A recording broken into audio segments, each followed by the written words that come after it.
Hello and welcome, everybody, to episode 32 of Last Week in Quantum. I'm your host, Bill Roth. This is the show where we review this week's news in the world of quantum computing, its impacts on the world of cybersecurity, AI, and more. And with us to discuss this week is Brandon Dennis, Director of Operations at QuSecure. Brandon, welcome. Hey, everybody. And the ever avuncular and convivial Pete Ford, head of federal operations at QuSecure, a noted TEDx speaker. Welcome, Pete. Good to be here, Bill. PD. So this week, we are going to do a special one article episode. And we have an article from the IBM Institute for Business Value. The quantum clock is ticking. How quantum safe is your organization? Oh, let's unpeel this particular quantum onion by talking to our experts. Brandon, give us an overview of what the article's about. Man, there's a lot packed into this one. The summary is, in partnership with GSMA, IBM explores why quantum safe computing and cybersecurity must become board level considerations. I'm going to leave it at that. And Mr. Pete, break that one down for us. I tell you what, if there was an article that you don't skim, it's this one. So I read it, reread it, taking notes, pulling quotes, phenomenal. And Ray, we met him. I didn't get a chance to meet him, or I would probably still be taking notes and following him around like a little puppy dog. This is a good one and covers basically the A to Z of what's coming on and why and how to get ready for it in a step-by-step methodical process. Phenomenal article. Awesome. Well, so break it down. You talked about a number of things last week relative to the article, and you had a really interesting metaphor, which was sort of about the three lanes. Maybe tell us, how should we think about this, and what are the sort of salient elements for us? Yep. So if you remember the three lanes, when somebody says quantum, rather than you can see people go to their happy place and eyes roll back, or some people start sucking their thumbs, or other people are looking for bourbon or whiskey just so they can make it through the moment. I break it down into three lanes so you can see which one is applicable to me, which one is fun to watch and learn and stretch your physics knowledge. How close and far are we going to be to sensing? So it's quantum computing, quantum comm, which is QKD, and post-quantum comm or quantum encryption capability, and quantum sensing. In this focused paper, really excellent, 35 pages, this is all about post-quantum encryption. Now, they're looking at that lane correctly, and matter of fact, one of the three things they recommend is have subject matter experts that study that lane, whether they live over here in post-quantum world or not, with the thick glasses and the ho-hos and ding-dongs, and they're just busy hacking away with making sure qubits are going where they need to and error correction, et cetera, or not. I know you're going to laugh at the ho-hos and ding-dongs, right? It should be energy drinks, whatever the new ones are nowadays. But have a subject matter expert that knows what's coming out of that's going to affect me. This one is center lane on near-term action. That was the other two that I broke down, right? There's the three lanes. And the two questions I ask when I look at an article is, okay, is this for action or for learning? And is it near term or is it far term? They address both of those. This is for both action right the heck now, and it's near term because far term you're not ready for. Matter of fact, you need to recognize that near term was 10 years ago. That's the wake-up call. That's the title of the article, that the quantum clock is ticking. What they really meant to say was, we've already passed the first three rounds of this quantum boxing match, and you're losing. You need to put your gloves on and recognize you're taking punches. So it is awesome. And they do it in the nicest business-like way.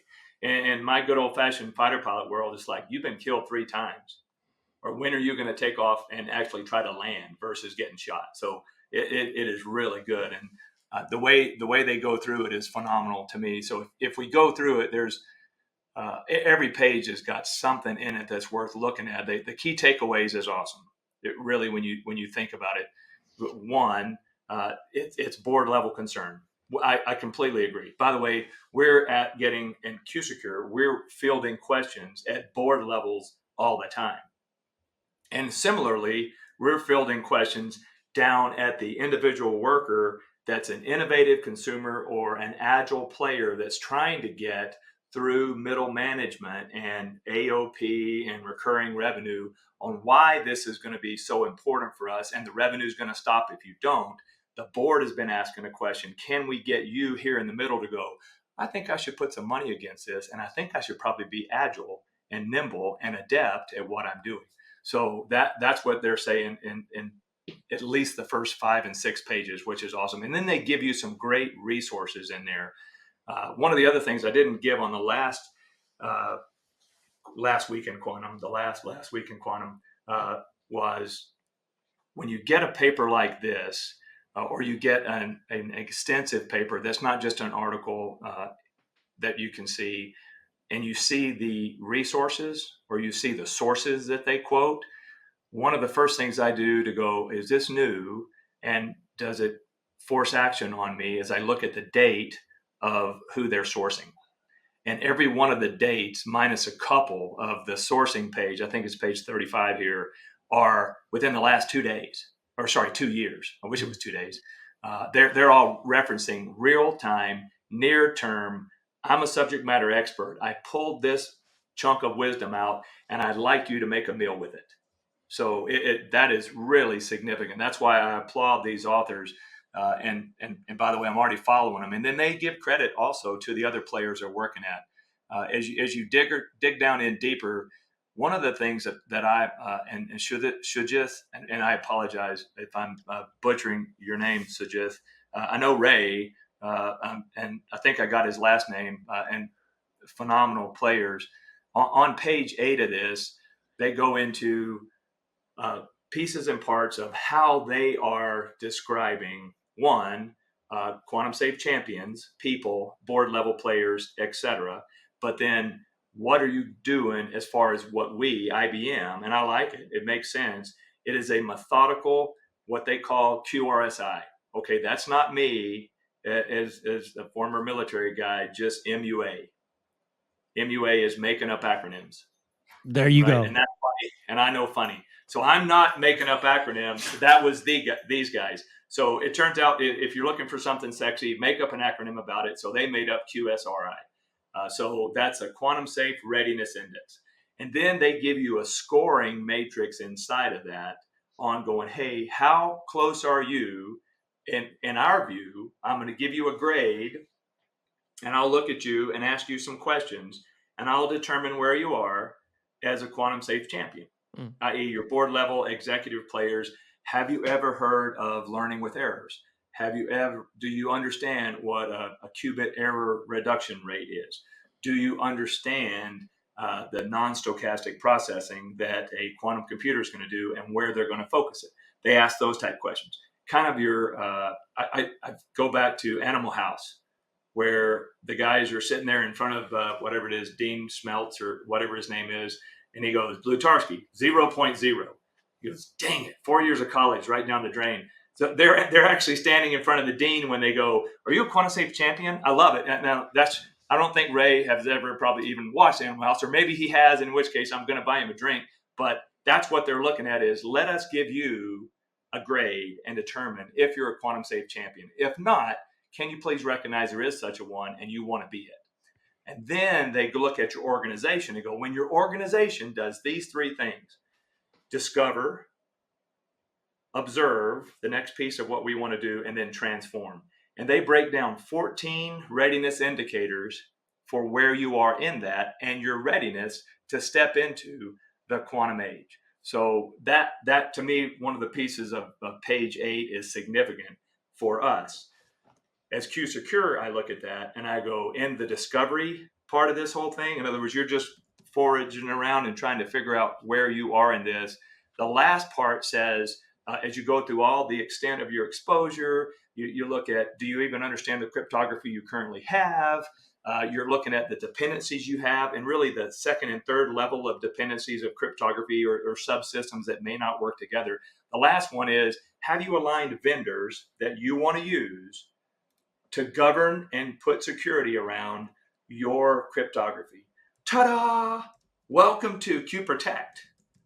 That's what we're trying to do. That's what we have put in place with a single UI control plane that brings orchestrated vendor and security and cryptography in a single control plane and gives you not just a discovery, but the observability with it. So you can start putting those in the right place with the seamless transition without loss of data and without loss of information technology flow and time. So that's significant. The next one, observability, is these are very valid. Deploy a telemetry solution. Please just tell us what you're doing and put some telemetry on it to see if all your pipes are open. Just like checking every plug in your house. Oh, nothing there, going to have to reset the breaker. Nothing there, that's not even a plug. I don't know where that goes. Then they talk about going to some next steps is use AI-based rules to help your decision making. In other words, if you're too slow and you just can't make a decision, maybe you can just offload some of those harder decisions to a large language model or a neural net or a cognitive machine learned type understanding that will give you options. Because right now, you can't find your butt with both hands. That'll help you.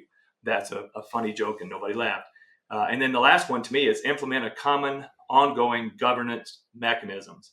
That's why when you look at our control plane, you look at what we put in a beautiful GUI too, we give you those opportunities, like the milestone 9 that we have coming out with the cryptographic bill of materials, where we can get down to each individual Kubernetes cluster to tell you if it comes with the right static or ephemeral key encapsulation method. If not, roll it to this one so you're ready. That one's low compute, so get to a different algorithm. Don't just be stuck on one or change the length of key that you're using. That's observability. And then the last one, transforming, that's full of now you're a quantum safe champion. And to me, one of the bigger ones for us is identify solutions and approaches to support quantum safe cryptography. At least know it's out there and identify which ones match for you. That's why we give you options of all the NIST algorithms. And by the way, when somebody breaks a NIST algorithm, which will happen, especially with learning with errors and what we talked about last week in one of those articles where we're using GPUs and QPUs, remember the Q that we talked about? Those are going to break algorithms. In which case, if you're anchored on one and you don't have agility or resiliency to flow to the next algorithm, you're jonesed. So get ready, be nimble, and be adept at it. And then the next one is validate products that are incorporating the new cryptography. That's what we want you to do. Validate us. Get in there, test and evaluate, R&D on what's coming next. We're trying to get it better and make it better, and it's only better when you use it. So it was phenomenal. Page 8 is a deep page, but I think the 3 parts, the first part is create a competitive advantage. In other words, what do I need to invest in? And have a strategy about my investment. Perfect. In other words, look at the lay of the land, see what we want to do. How much of this quantum safe champion apple do we want to bite the first time? And what's our plan to eat the whole apple? The next one is get and establish and recognize we want quantum safe champions, and we want them to get more than a 33%.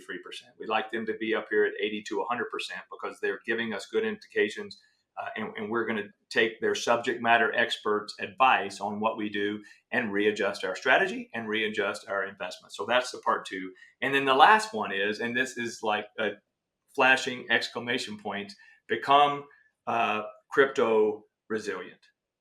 Okay, so that for us is exactly what we say in QuSecure. We say, look, orchestrated crypto agility is resiliency.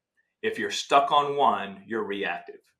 When you have agility and it's orchestrated as an investment and a strategy, or I can orchestrate my cryptography so I can put the right quantum resistant encryption algorithms in place on my existing system to my advantage and to the adversary's disadvantage, I have got resiliency. That means you're nimble. That page 12 that goes into part 1, there's a little quiet footnote in there under the figure where they give you nice little figures that marketing guys love to give you figures so you can go, hey, look, I'm in the 75 percentile. It actually says quantum safe champions the people that are paying attention to this, that have subject matter experts that actually read the article and understand what to do about it, they outperform their peers on other key performance measures. Mm. In other words, yes, we're looking at this. We've got a view of what's ahead of us.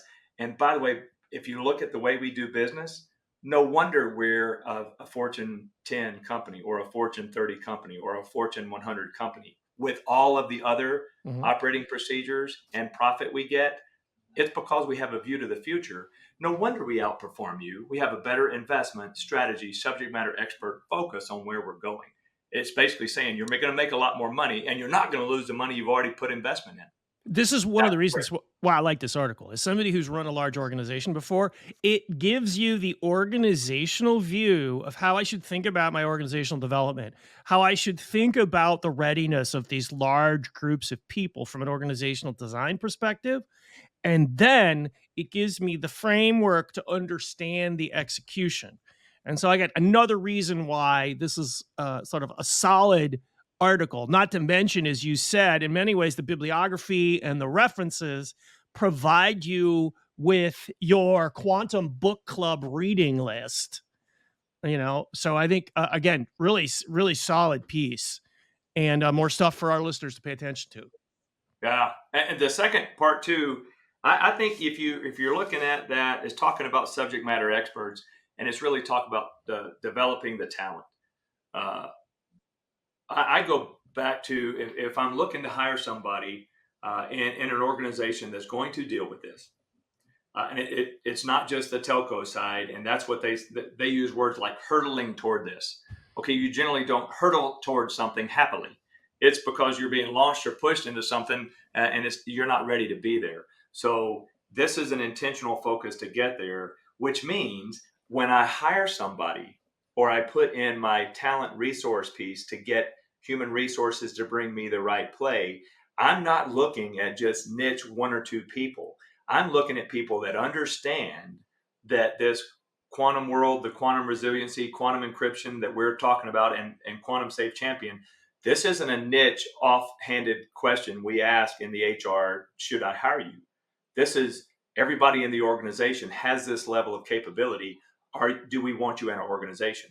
Do you understand that there's 3 lanes of quantum? Do you understand what we're doing in this lane and that these other lanes affect us? It's actually talking about how you hire and why you're hiring, because you're trying to get more advantage in the future and you're trying to disadvantage adversaries or other companies. That's why we want to hire you. So it's really a hiring and a talent pool, which means we need to get the talent pool up to speed.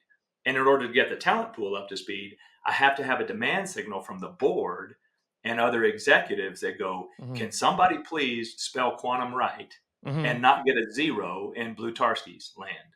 So I was going to say it is true, because what you've got is more and more you've got boards are being tasked to manage risk, and they're actually being there are now mandates as to how to manage and alert on risk. And so this plays into something that more and more boards and more executive teams are going to be managed on.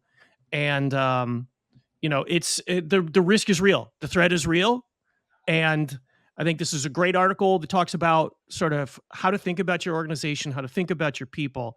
And by the way, QuSecure, we've got some solutions for you. Yeah. And I think if you're staying with us here and you're digging in and you're willing to read the article and you're looking at it and you are thinking about the sources that they're choosing, you're going to anchor on page 30, i.e. you're a quantum safe champion. Congratulations. You're not Blutarski in the dean's office. You've actually passed your courses and you're ready.